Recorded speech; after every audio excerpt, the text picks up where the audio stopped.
En 1967, la bióloga evolucionista Lynn Margulis propone una teoría para poder explicar el origen de las células eucariontes, conocida como la teoría endosimbiótica. A la endosimbiosis se le puede definir como la relación entre dos organismos simbióticos en los cuales uno de los organismos vive dentro del otro y donde uno de ellos o ambos son beneficiados.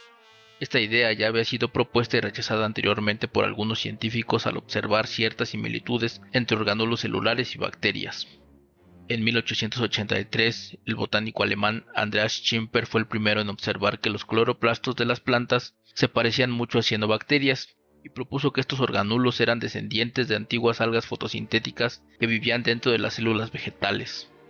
En 1905, el biólogo botánico ruso Konstantin Merezhkovsky sugirió que los cloroplastos de las células vegetales se originaron a partir de cianobacterias que habían sido incorporadas por una célula más grande, y en 1910 amplió su idea en su teoría de la simbiogénesis, planteando que las células complejas surgieron a través de la fusión de organismos más simples.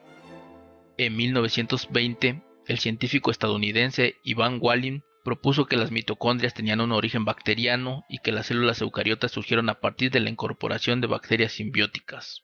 Sin embargo, fue Lynn Margulis quien resucitó la idea propuesta y realizó una investigación detallada y multidisciplinaria, mostrando evidencias morfológicas, bioquímicas, genéticas e incluso geológicas para poder realizar predicciones específicas y además reconociendo siempre las ideas de los científicos predecesores. La teoría endosimbiótica trata de lo siguiente.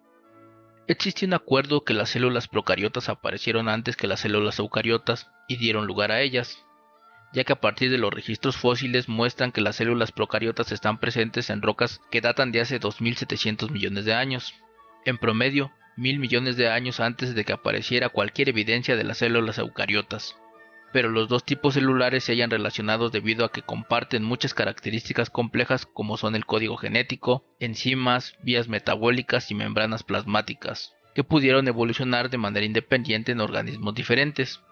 La teoría endosimbiótica explica que ciertos organelos de una célula eucariota, de manera más notable la mitocondria y los cloroplastos, habían evolucionado de las células procariotas pequeñas que se integraron al citoplasma de las células hospedadoras más grandes, y describe cómo una célula compuesta de mayor complejidad puede evolucionar a partir de dos o más células más simples que viven en una relación simbiótica. Todo comenzó con los ancestros de las procariontes, que eran pequeñas células heterotróficas, es decir, que eran incapaces de sintetizar compuestos orgánicos a partir de precursores inorgánicos como el dióxido de carbono y el agua, y en lugar de ello, tuvieron que obtener compuestos orgánicos antes elaborados a partir de su ambiente. Además, eran anaerobias, es decir, que obtuvieron su energía a partir de materiales alimenticios sin la intervención de la molécula de oxígeno.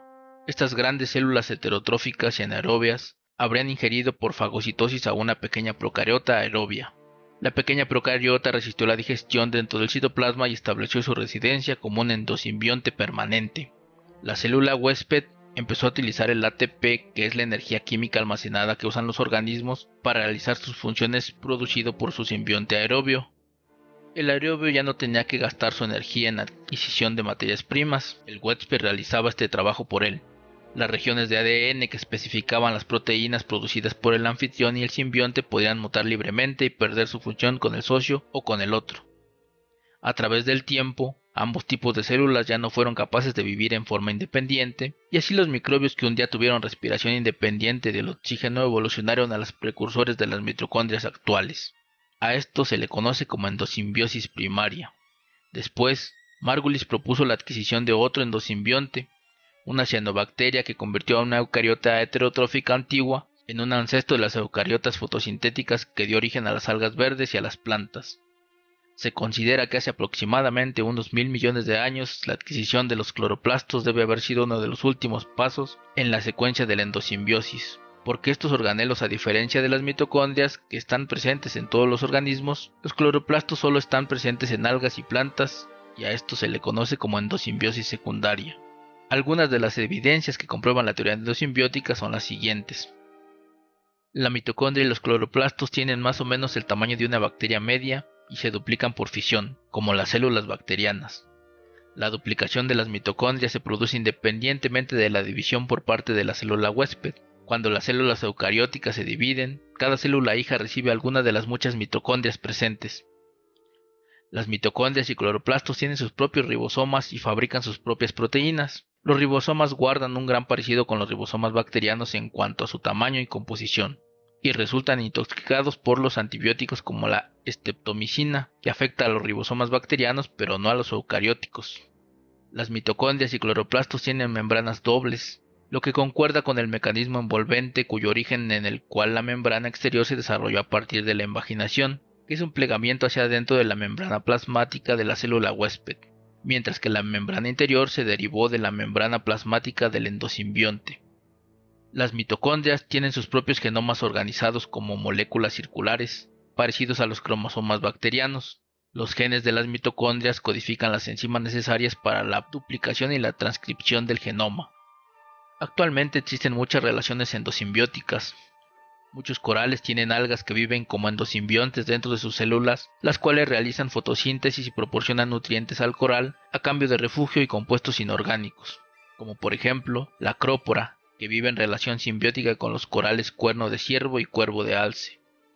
Los protozoarios, Mitroxica paradoxa, viven simbióticamente en el intestino de las termitas y juegan un papel crucial en la digestión de la celulosa, algo que las termitas no pueden hacer por sí solas.